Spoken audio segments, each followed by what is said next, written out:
안녕하세요. 세상에 모든 돈을 복사하는 남자 돈복나입니다. 오늘 영상은 상당히 흥미로운 이야기들로 준비했습니다. 끝까지 스킵하지 마시고 정주행 하시길 바라겠습니다. 제네시스 트레이딩의 파산 위기에 모두의 이목이 집중되고 있습니다. 대출 부문에서 인출을 중단할 것이라고 발표한 이후로 제네시스는 자금 조달 노력을 기울였으나 큰 소득을 얻지 못했습니다. 그러던 차에 블룸버그에서는 제네시스가 파산에 직면할 수 있다는 내용을 보도했는데요. 제네시스 트레이딩은 2013년에 최초의 장외 비트코인 트레이딩 사업을 시작했고 그 이후로 업계에서 가장 큰 플레이어 중 하나가 되었습니다. 하지만 FTX의 치명적인 실패로 제네시스 트레이딩은 비정상적인 철수 요청에 직면했습니다. 샘 뱅크먼은 크립토 업계 모든 구석구석에 촉수를 내밀고 있었기에 그의 탐욕에 대한 대가도 다른 모든 이들이 짊어지게 되었습니다. 더 울프 오브 월스트리트라는 영화를 보신 분들도 계실 텐데요. 이 영화의 실제 모델이자 전직 주식 중개인 조던 벨포트는 한 인터뷰에서 이런 말을 했습니다.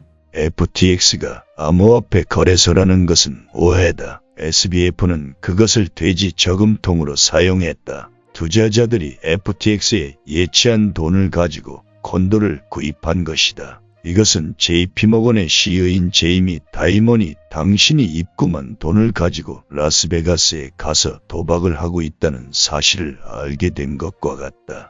얼마나 많은 사람들이 돈을 돌려받지 못하게 될지 우려스럽다. 사람으로 태어났으면 사람답게 사는 것이 무엇보다 중요한데요. 샘 뱅크먼은 선을 넘어도 심각하게 넘었기에 이처럼 많은 이들이 고통을 받고 있는 것입니다. FTX의 치명적인 실패로 인해 비정상적인 철수 요청에 직면한 제네시스는 결국 지난주에 10억 달러의 구제금융을 신청했는데요. 파산 우려가 커지는 가운데 제네시스 대변인은 오늘 매체와의 인터뷰에서 이런 말을 했습니다. 당장 파산 신청을 할 계획은 없다. 우리의 목표는 파산 신청 없이 합의에 따라 현 상황을 해결하는 것이다. 제네시스는 계속해서 채권자들과 건설적인 대화를 나누고 있다. 하지만 그렇다고 해서 제네시스가 현금을 모으는데 어려움을 겪고 있다는 사실에는 변함이 없기 때문에 파산 신청의 위험이 없는 것 또한 아닙니다. 애초에 제네시스는 10억 달러에 모금하려고 노력한 것으로 알려져 있지만 여의치가 않았는지 모금 목표를 10억 달러에서 5억 달러로 줄였습니다. 이마저도 좀 문제죠. 제네시스는 바이낸스에게도 손을 벌렸습니다. 과연 바이낸스는 제네시스를 구하는 영웅이 될 수 있을까요? 구하는데 90억 달러가 필요했던 FTX와 달리 10억 달러에서 5억 달러 정도면 해결할 수 있는 제네시스라면 바이낸스가 어떻게 손을 한번 써볼 수 있지 않을까요? 하지만 월스트리트 저널의 보도 내용에 따르면 바이낸스는 제네시스를 구제하지 않기로 결정했답니다.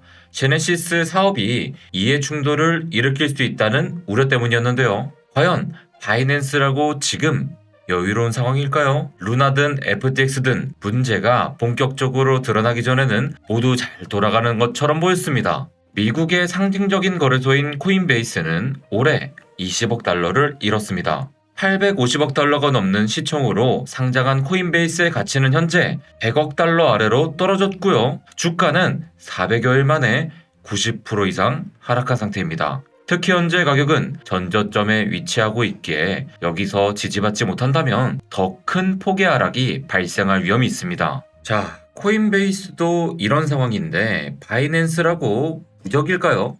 그렇기에 바이낸스 또한 지금의 시장 상황 속에서 그리 여유롭지 않을 가능성이 높겠습니다. 하지만 그렇다고 해도 바이낸스는 자신의 약점을 최대한 가릴 수밖에 없는 상황이기도 할 겁니다. 이미 FTX의 붕괴를 지켜본 투자자들은 제 아무리 바이낸스라고 해도 불안할 수밖에 없을 테니까요. FTX 붕괴 이후로 하드월렛 판매량이 급증하고 있습니다. 이는 거래소에 자산을 맡기는 것에 대해 불안을 느낀 투자자들이 크립토 자산을 더 안전하게 보관하기 위해 하드웨어 지갑을 선택하고 있기 때문이죠. 그리고 그런 추세는 바이낸스 입장에서 결코 좋은 소식이 아닙니다. 사람들이 거래소 밖으로 코인을 꺼내는 추세가 거세지면 결과적으로는 뱅커런과 같은 효과가 발생하는 것이기 때문입니다. 장펑자오가 내외적으로 말하는 것처럼 바이낸스가 정말 건전하게 운영되었다면 FTX처럼 극적인 위기까지는 가지 않을 수도 있습니다. 하지만 만약 바이낸스가 완벽히 결백하지 못한 상황이라면 지금처럼 많은 이들이 몰려서 자금을 빼내는 것이 또 다른 위기를 촉발할 수 있다는 점 여러분들도 인지하실 필요가 있겠습니다. 자, 이제 FTX에서 빼돌린 자금의 행방을 살펴보도록 하겠습니다. FTX에서 빠져나간 4억 4,700만 달러 이상의 암호화폐가 어떤 식으로 움직여 왔는지는 최근 영상에서 자세히 설명드렸는데요. 이더리움 5만 개가 빠져나간 것에 대해서 어제 말씀드린 이후로 19만 5천 개의 이더리움이 추가로 빠져나갔습니다. 새로 생성된 13개의 지갑에 각각 15,000개의 이더리움이 이체된 것이죠. 많은 이들이 온체인상에서 자산의 움직임을 추적하는 상황이다 보니 추적을 최대한 어렵게 만들기 위해 이러한 목적으로 지갑을 세분화한 것인데요. 이 와중에 해커의 주소로 극소량의 이더리움을 수차례 보내며 각 트랜잭션 내부에 제발 좀 돈을 보내달라는 내용을 포함시키는 사람들이 등장하고 있습니다. 그중 하나에는 이런 내용이 있습니다.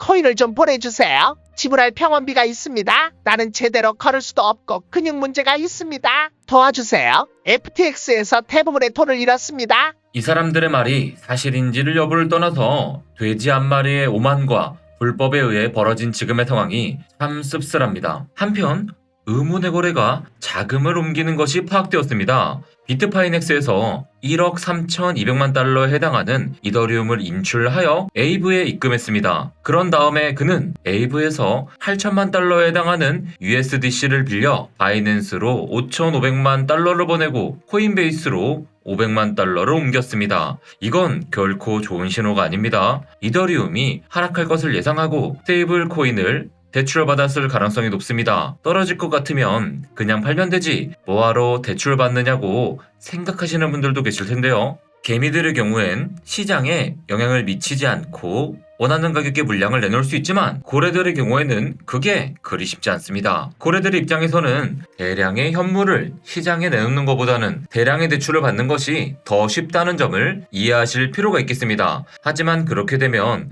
이더리움 가격이 심각하게 하락했을 경우 이 차용인은 담보 비율을 유지하기 위해 더 많은 이더리움을 예치해야 하는 상황에 몰리게 될 위험성이 생깁니다. 물론 더 다양한 시나리오가 존재하기에 이 자체만 가지고 어떤 의도를 가진 행동인지 정확하게 파악할 수는 없습니다. 하지만 여러분들 일반적이지 않은 상황이기에 앞으로 큰 사건이 터질 수 있다는 것을 짐작하고 대비할 필요가 있겠습니다. 그렇죠. 이건 절대 일반적이지 않은 행동입니다. 자, 여러분들. 최근에 IQ가 수백 프로가 오르는 현상이 발생했는데요. 그게 왜 그런지 좀 궁금하지 않으셨나요? 이번 알트 순환 펌핑에 대한 공통점을 발견해서 여러분들께 간단히 소개해드리려고 합니다. 일단 코박 토큰부터 보시겠습니다. 1시간봉 상승 다이버전스가 걸린 이후에 거래량이 하얀색 점선의 저항을 받으며 저점을 높여가는 모습을 보여주고 있습니다. 그러다가 하얀색 점선을 넘는 순간 거래량이 터지며 한 차례 슈팅을 보여주고 조정을 받은 모습입니다. 하얀색 점선을 돌파하지 못하고 조정을 받았다가 이 점선을 뚫고 다시 조정을 받았습니다. 자, 다음은 무비블록입니다. 자, 이 종목도 1시간봉 상승 다이버전스가 이렇게 이쁘게 걸린 후 저항을 3차례 받은 하얀색 점선입니다. 그 다음에 거래량이 터지면서 슈팅이 나온 걸 확인할 수 있습니다.